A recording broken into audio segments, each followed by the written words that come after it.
नमस्कार।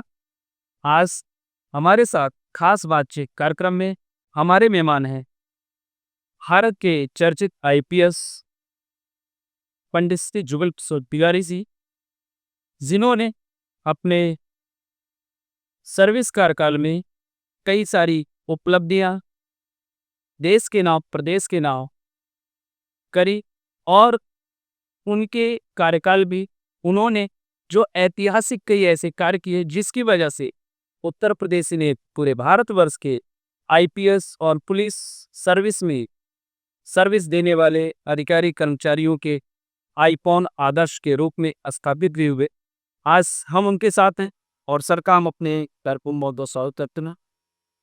सर, हम आपसे ये जानना चाहेंगे, अभी पिछले पॉडकास्ट में मुझे याद है आपसे चर्चा हो रही थी और एक आपने विषय बी.एन. राव जी का संज्ञान में लाया था।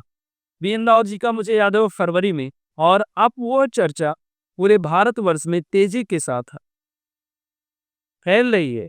जगह जगह पर अम्बेडकरवादी और जगह जगह पर बी.एन. राव जी के समर्थक आपस में ही प्रत्यक्ष और अप्रत्यक्ष रूप से सोशल मीडिया और ग्राउंड पे भिड़ने का प्रयास कर रहे हैं। क्या है ये बी.एन. राव और अम्बेडकर जी का? देखिए, ये तो सार्वजनिक है और तथ्य संगत है सारी चीजें कि भारत के संविधान के निर्माण में बी.एन. राव सर का सबसे अधिक योगदान रहा। प्रारंभ से लेकर के उसको अंतिम रूप देने तक रहा और करीब 85% कार्य उनके द्वारा संविधान का लिखा गया। अनेक देशों के संविधानों का अध्ययन किया उन्होंने।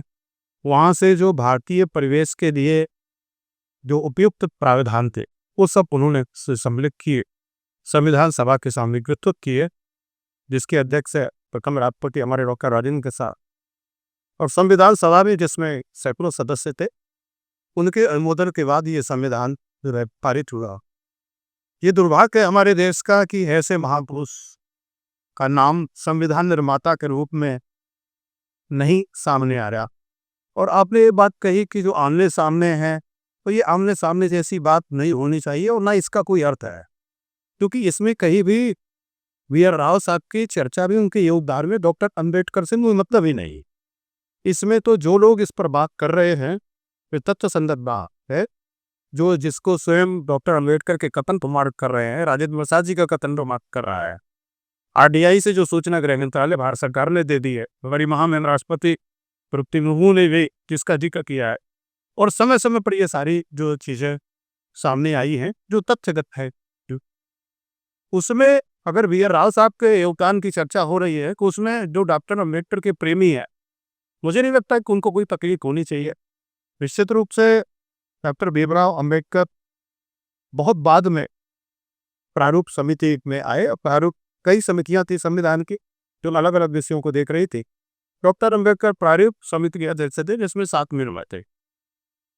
तो जो उनका योगदान है वो निश्चित रूप से रेखांकित कोई लिखित होना चाहिए, लेकिन इस वजह से जिनका सर्वाधिक योगदान है संविधान, यदि वास्तव में किसी को निर्माता कहा तो फिर निश्चित रूप से राव ही होंगे कि जो 85% कार्य पूर्ण करके ला करके देगा, पका करके सारी चीज सामने रख देगा, और जिसकी भूमिका को रेखांकित कर चुके हैं हमारे लोग, उसी संविधान सभा के अध्यक्ष, संविधान सभा में स्वयं प्रारूप समिति के अध्यक्ष जो मैंने जिक्र किया डॉक्टर अंबेडकर।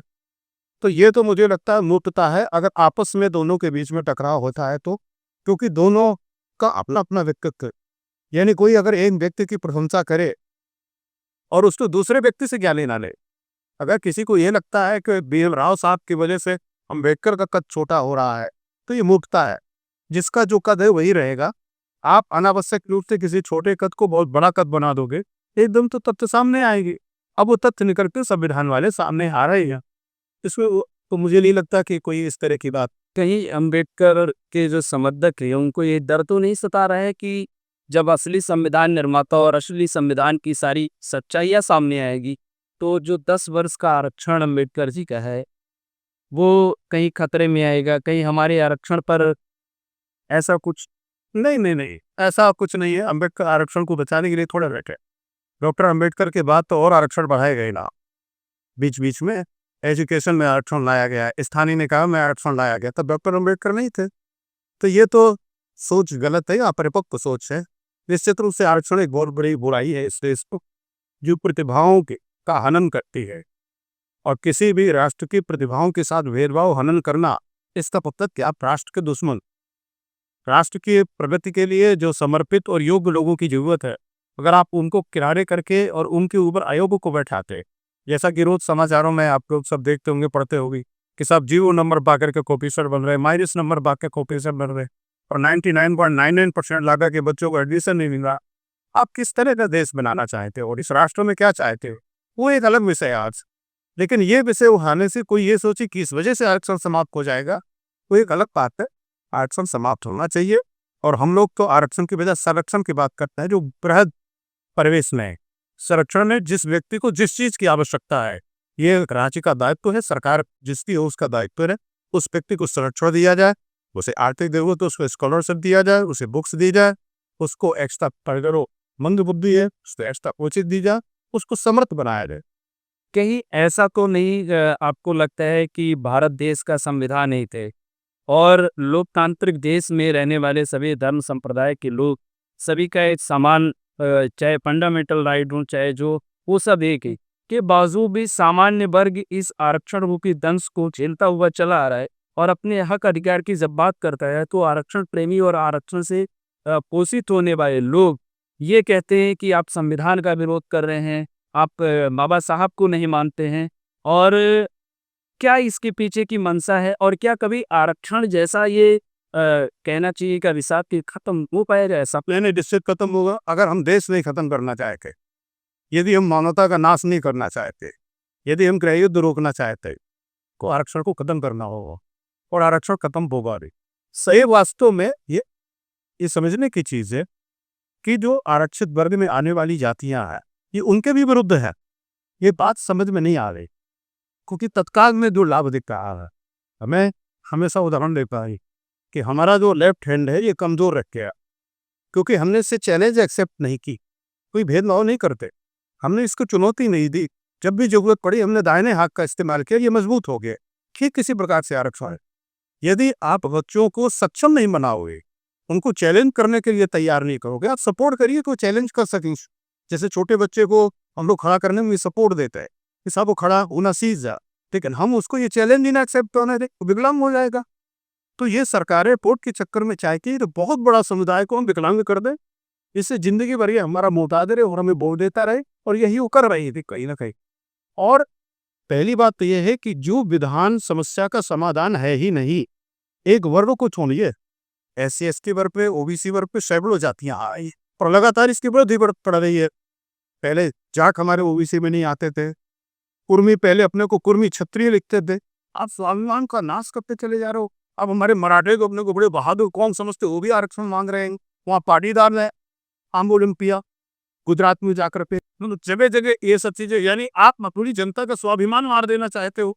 ये कैसी सरकार है, ये कैसी राजनीति जिसमें व्यक्ति अपने गौरव को भूल जाए? तो और जैसा मैंने बताया कि ये समस्या का समाधान नहीं है, हमारी जनसंख्या इतनी ज्यादा हो गई और नौकरियां इतनी कम है, यदि एक जाति को भी आप आरक्षण दो ना, तब भी इसका समाधान नहीं होगा। तो जो विधान से समाधान होना ही नहीं है, उस विधान को चालू रख करके आप सिर्फ आक्रोश पैदा कर रहे हो, प्रतिभाओं का हनन कर रहे हो। लोग विदेशों में जाकर के अच्छा काम कर रहे हैं, अमेरिका इंग्लैंड से लेकर के पूरे उसमें पहले हुए, वो यहाँ आकर भी कुछ अच्छा किए होते। आज जिस दुर्दशा में हम जी रहे हैं, सरकार बार बार कहती ना 80 करोड़ लोगों को अनाज देना पड़ रहा है, नहीं उसकी रोजी रोटी चलानी पड़ रही है, तो शायद ये स्थिति नहीं होती। कुछ अच्छे लोग आए होते, कुछ अच्छे लोग राजनीति में भी आए होते। अब अच्छे लोग राजनीति में भी आना नहीं चाहते, क्योंकि जान रहे अगर राजनीति का मतलब है एक सब हो गया है, तो साहब जो भी भला आदमी है तो ईसब को मानता है सत्य न्याय और निष्ठा पर जिसका भरोसा है, परोपकार बनने है, और जो ये मानता है कि संसार में हम मेहमान हैं, हम स्थायी नहीं है, हम एक निश्चित समय के लिए यहाँ पर आए ना, और इसके बाद हम यहाँ नहीं रहेंगे, कोई नहीं रहेगा, चाहे जितने बड़े पद पर हो। तो हम इसको नाश करके जाना चाहते हैं, इस पृथ्वी को जो कर रहे हैं हम करीब करीब नाश। आज पानी पीने लायक नहीं रहा, हवा में प्रदूषण है, हमारी जो नेशनल कैरेक्टर है, 4 महीने वहां आदमी रहना नहीं चाहता, जिसके बस में नौकरी पैसा तो छोड़ दीजिए, तो लोग दिल्ली छोड़ कर भाग जा रहे हैं। ये हम देश दे रहे हैं, ये हम भारत दे रहे हैं। और ऐसा नहीं, इन समस्याओं का समाधान चुटकी बजाते हैं। नियत साफ होनी चाहिए व्यक्ति।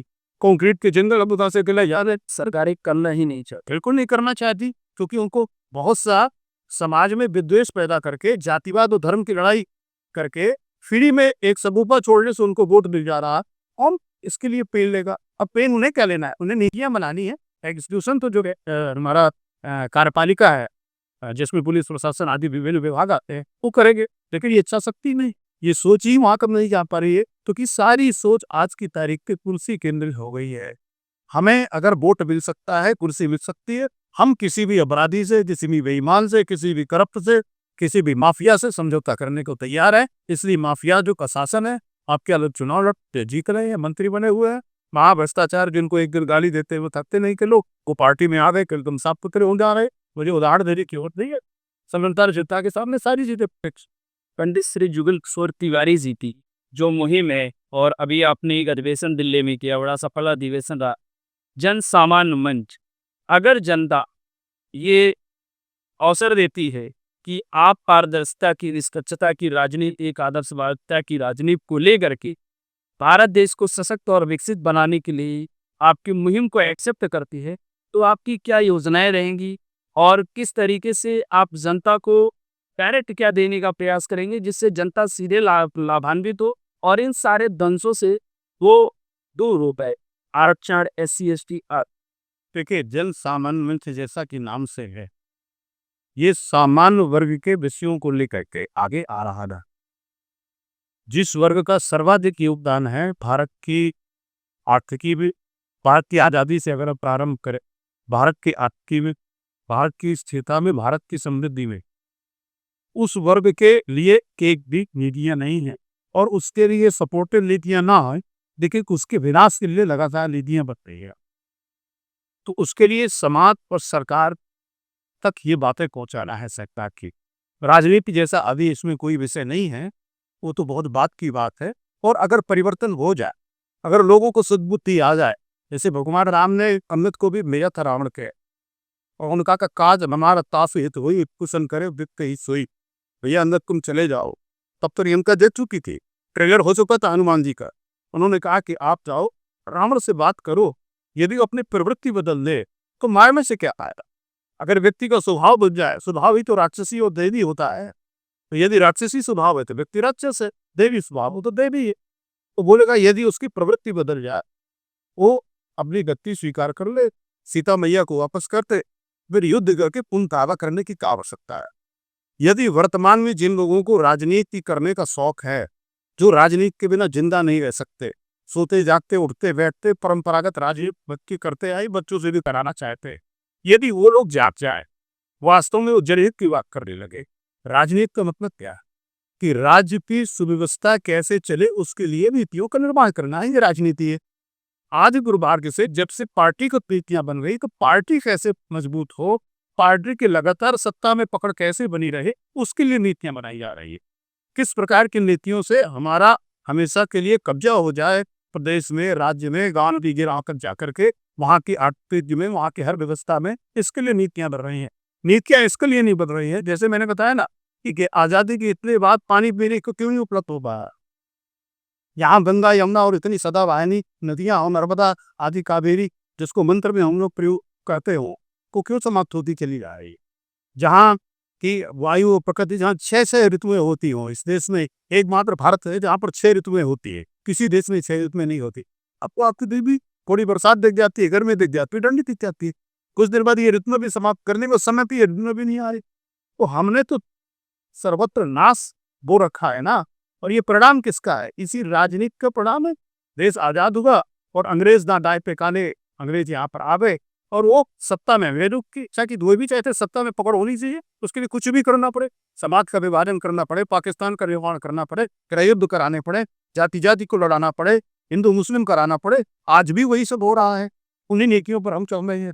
एक भी ऐसी कोई नीति मुझे बता दे जिसका उद्देश्य राजनीतिक पार्टी के हित के बजाय सार्वजनिक हित हो, समाज के ऐसे हो। हमने ग्राम ओरिएंटेड नीतियां नहीं बनाई। भारत तो गांव का देश था ना, आज भी गांव का देश है। गांव का देश होने के कारण हम यहाँ की धर्म, संस्कृति और अध्यात्म को सुरक्षित रख पाए। आज गांव खत्म हो रहे हैं। आज गांव में वही व्यक्ति रह रहा है जो मजबूरी में रह रहा है, जो कस्बे में नहीं जा सकता, शहर में नहीं जा सकता। क्यों? क्योंकि हमने गांव को रहने लिए छोड़ा ही नहीं। और कंक्रीट की जंगल नित्य प्रति आप देखिए सरकारें करती कि साहब हम इतने नए शहर बसाएंगे, इतने नए शहर बसाएंगे। शहरों में क्या होगा? पर्यावरण का नाश होगा, कंक्रीट के जंगल उगाएंगे, नदियों का दोहन हो रहा है, नदियां सूखती चली जा रही हैं।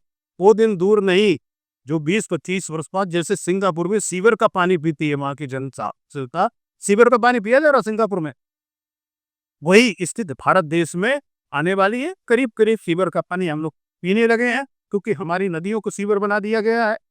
एक और बहुत बड़ा मतलब मैं बहुत छोटी जो चीजें हो सकती थी जो कैसे नहीं की गई यहाँ पर जो है, ये जो ड्रेनेज सिस्टम है भारत में, ये रेन के पानी के लिए रेन के लिए ड्रेन बनी थी कि जब वर्षा होगी तो पानी बह करके इन नालियों से जाएगा। उनमें हम मलबा बहा रहे हैं, उसमें हम ह्यूमन वेस्ट बहा रहे हैं, सरगा बहा रहे हैं। सरकार की नमामि गंगे योजना फिर ये क्या, ये एक दिखावा था या छलावा था? एक वो यह तरह तब देखिए मैं इसमें क्या टिप्पणी करूं, नमामि गंगे योजना क्या थी और गंगा जी क्या है, ये प्रत्यक्ष, ये किसी से कुछ कहने की जरूरत नहीं है। आज आप बात चले जाइए गंगा जी में, और किसी भी क्षेत्र में जा करके जो है वाराणसी, प्रयागराज, कई कई कई अक्सर जो तो यमुना जी आकर के ले जाके, यमुना जी तो वैसे भी खत्म है, आपको पता है दिल्ली और मथुरा में, आगरा में क्या हाल है का। वो तो इसमें मध्य प्रदेश से आने वाली नर्मदा, वो आपका बेतवा और चंबल और केन, ये नदियां अगर पहाड़ी नदियां इसमें नहीं मिले तो हमीरपुर में इसका संगम है वहां पर और ये नदी भी खत्म है, यमुना जी की वजह से गंगा जी जिंदा हो जा रही है। कि इस तरह से आगे। और एक अंतिम प्रश्न आपसे हम लेना चाहते थे कि जिस तरीके से मठों, मंदिरों, पुजारियों, संतों, महतो, कहने का सीधा तात्पर्य है कि सनातन धर्म के धर्मावलंबी और जो संत और आचार्य हैं, इनको एक सोची समझी साजिश के तहत टारगेट करते हुए इनको डिमोटलाइज किया जा रहा है सरकारों के द्वारा और एक तंत्र के द्वारा। क्या अन्य जो संप्रदाय हैं उन पे कभी ये लोग प्रयास नहीं करते? तो सरकारें ऐसा क्यों चाह रही हैं कि इस पूरी पद्धति का विनाश कर दिया जाए? कहीं इसके पीछे बर्बादी और सारी जो हमारी गुरुकुल शिक्षा पद्धति रही, आप जानते हैं, उसको लगभग नष्ट ही कर दिया जा चुका है। तो ये सारी जो योजनाएं हैं, इनके पीछे का क्या कारण है? देखिए सलाह है कि अपर लोग आ गए राजनीति में, अनपढ़ और कुपढ़, ये देखो जिन्होंने पढ़ाई पढ़ी है तो गलत पढ़ाई पढ़ी है, उसे कुपढ़ कहते हैं। संविधान के में कहीं भी धार्मिक कार्य करने की मनाही नहीं है, इस पे कहीं भी बहस की जा सकती है और हमारे अश्विनी उपाध्याय जी इसका बोलते भी है। संविधान हमारा पंथ निरपेक्ष, वो धर्मनिरपेक्ष नहीं है, धर्मनिरपेक्ष हो भी नहीं सकता। तो धार्मिक गतिविधि करने के लिए कहीं कोई मनाही को ही नहीं सकती है।